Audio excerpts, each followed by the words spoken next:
Hello and welcome to What's Old is New Again. I'm Greg.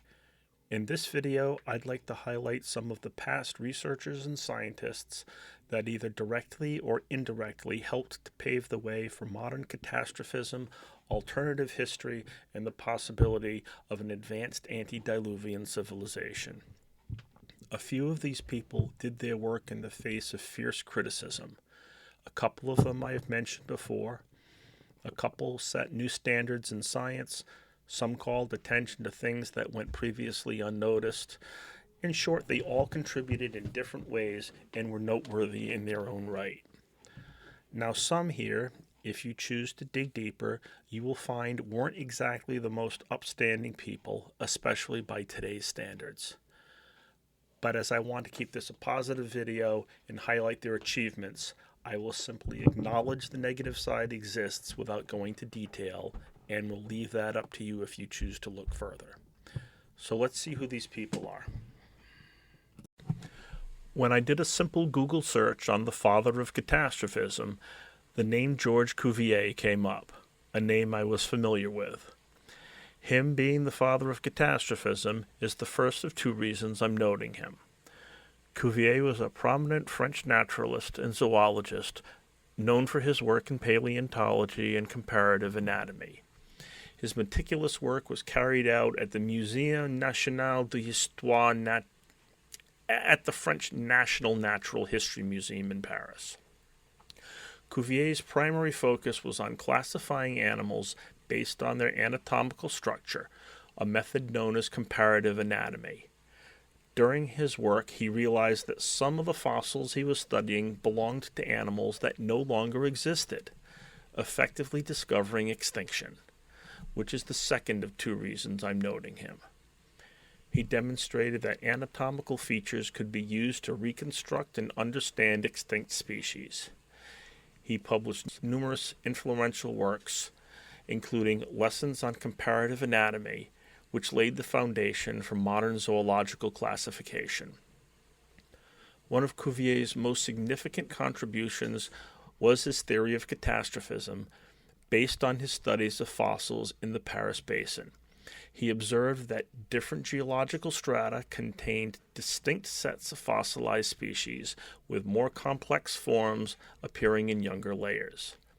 He concluded that these changes were not gradual, but the result of sudden, violent geological events or catastrophes, such as floods or earthquakes. Thus, if there were a sudden drastic change in the fossil record at one particular site, doesn't it make sense that a sudden drastic change may have been the impetus for this? According to this theory, each catastrophe wiped out most of the existing life forms, which were then replaced by new species. This smacks of Darwinism to me. This idea of catastrophism, though later superseded by the principle of uniformitarianism, provided an early framework for the understanding of extinction and the history of life on Earth. His rigorous methods of fossil reconstruction and his establishment of extinction as a fact were essential prerequisites for the later development and acceptance of Darwin's theory of natural selection.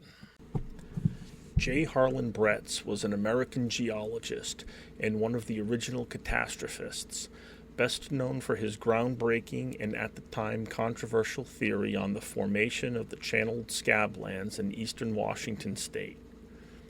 Born in Michigan in 1882, Bretz's early career involved teaching and studying glacial geology. He earned his Ph.D. in geology from the University of Chicago in 1913 and would later become a professor there. Starting in the 1920s, Bretz began extensive field work in the landscape of eastern Washington, which he named the channeled scablands. He was fascinated by the unique features such as deep canyons, dry waterfalls, and enormous potholes that could not be explained by ordinary stream erosion. Bretz published a series of papers beginning in 1923, listed here on the screen, which proposed that the scablands were carved by massive, catastrophic flooding. This idea directly challenged the prevailing geological principle of uniformitarianism, the idea that geological changes occur slowly and gradually over vast periods of time. This was essentially an act of geological heresy. The geological community vehemently opposed Bretz's theory by exploiting a major flaw in his hypothesis, which was his inability to identify a plausible source for such an immense volume of water. The scientific debate and criticism continued for decades, with Bretz standing by his field experience despite the opposition. But beginning with geologist J.T. Pardee, who showed that the existence of glacial Lake Missoula could have been a source for the water, evidence began to pile up in Bretz's behalf, and his theory gradually gained acceptance. In 1979, at the age of 97, he was awarded the prestigious Penrose Medal, the highest honor from the Geological Society of America, after which he famously quipped, "All my enemies are dead, so I have no one left to gloat over." If you're into Ice Age stuff, I'm sure you've heard of Glacial Lake Agassiz at least once. Well, who was it named after? The answer is Louis Agassiz, a Swiss-born biologist, geologist, and educator who made significant contributions to the natural sciences, particularly in the fields of ichthyology, the study of fish, and glaciology.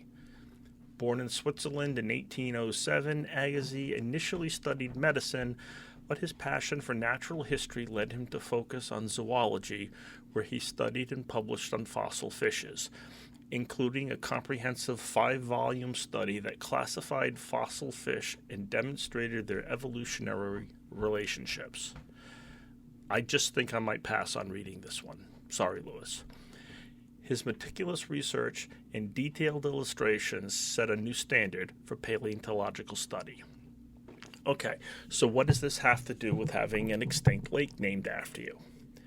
In addition to his work on fish, Agassiz is most famous for his pioneering research on glaciers. He challenged the prevailing belief that erratics, which are large boulders found in areas where they don't match the local bedrock, were deposited by great floods. Instead, Agassiz proposed the theory of ice ages, suggesting that vast sheets of ice had once covered much of the northern hemisphere, shaping the landscape and leaving behind geological evidence such as moraines, drumlins, and glacial striations. As it usually goes in science, his theory was initially met with skepticism, but as time went on, it was eventually accepted. In short, the man discovered ice ages, which is why he is important. Alfred Wegener was a German meteorologist and geophysicist who gave us the theory of continental drift. In the early 1900s, he proposed that the continents were not fixed in place, but instead moved slowly over the surface of the Earth.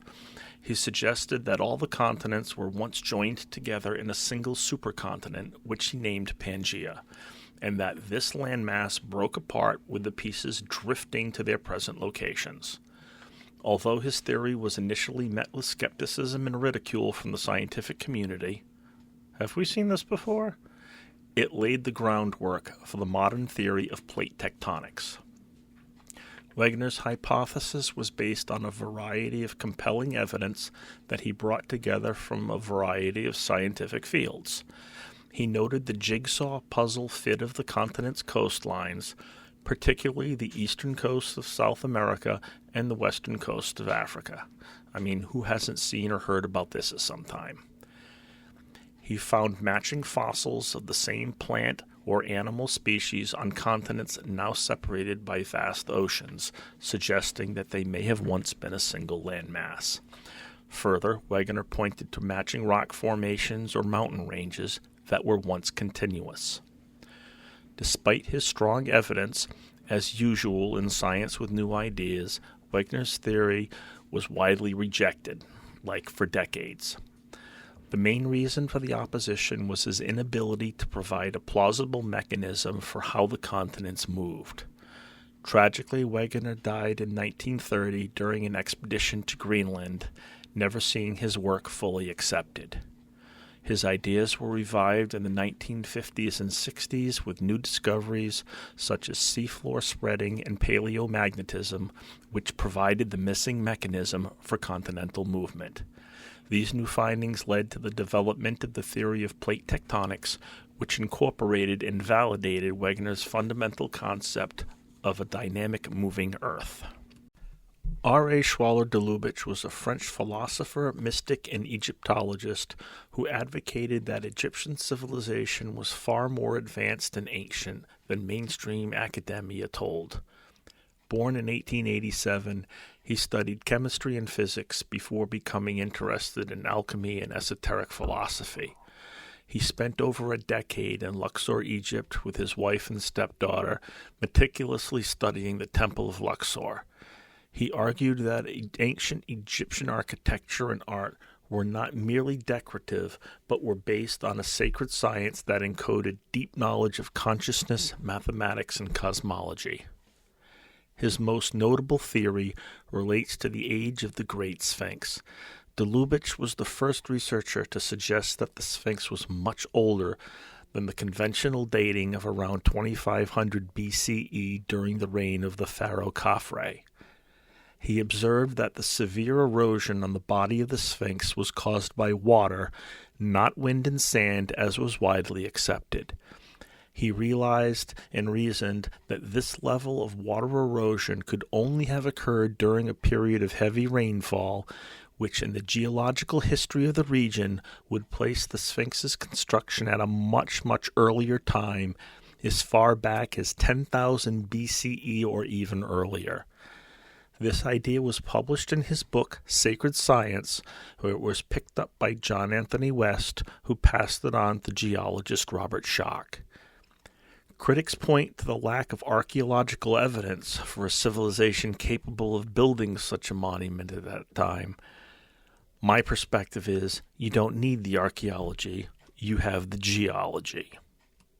Sir Flinders Petrie was a pioneering English Egyptologist and a key figure in the development of a systematic methodology in archaeology. His career, spanning over 60 years, revolutionized the field by introducing rigorous techniques of excavation and data recording. Before Petrie, archaeology was more like treasure hunting, with little attention paid to stratigraphy or the context of discoveries. Petrie's insistence on meticulous documentation, including detailed plans, photographs, and notebooks for every artifact and layer, established a new standard that transformed archaeology into a scientific discipline.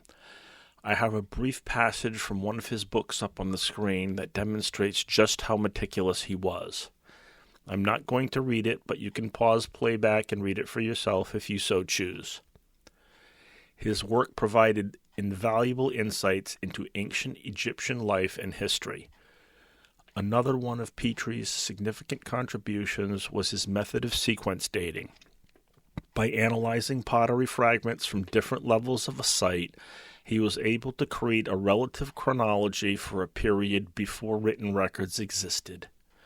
Petrie's legacy extends beyond his own excavations and publications. It lies in the foundation he laid for modern archaeology as a methodical, data-driven science by which we can better understand the past, and that is why he is here on this list. His approach to understanding the past through a holistic and systemic study of all evidence, not just the spectacular finds, continues to be the bedrock of archaeological practice today. Arthur Poznański was an Austrian-born engineer, explorer, and amateur archaeologist who dedicated nearly 50 years of his life to studying the Andean past, particularly the site of Tiwanaku in Bolivia. Though not formally trained as an archaeologist, he was a prolific writer and researcher. Through this work, he is known for calling attention to the fascinating past of South America. Poznański also served as a naval officer, a businessman, and a council member in the city of La Paz. His work at Tiwanaku was extensive, leading him to collect and conserve a significant number of artifacts which he housed in his own museum, the Palacio Tiwanaku. Poznański's most significant work was his 4-volume series, Tiwanaku, the Cradle of American Man. Notable to me, however, he proposed a catastrophic event such as a seismic cataclysm as the cause of Tiwanaku's abandonment, which he based on aquatic fossils found where none should be expected. Another one of his theories, based on archaeoastronomy, was the dating of the site's construction, which he placed at 12,000 to 7,000 years ago. I hope that lower bound date will cause many of you to immediately think of the onset of the Younger Dryas. So that's what I have for you today. I hope you found this interesting and worth your time. I hope you learned some and it kindled your interest to learn more. It is so important to have groundbreaking people like we just heard about out there who discover and expose the truths of our past, especially those who did it in the face of heated criticism, of which there is no shortage. There are others that I did not mention, like Immanuel Velikovsky, but in this video I chose to focus on the more mainstream, not to detract from the research of Velikovsky or others, but I can always do another video. So thank you for watching. Goodbye for now.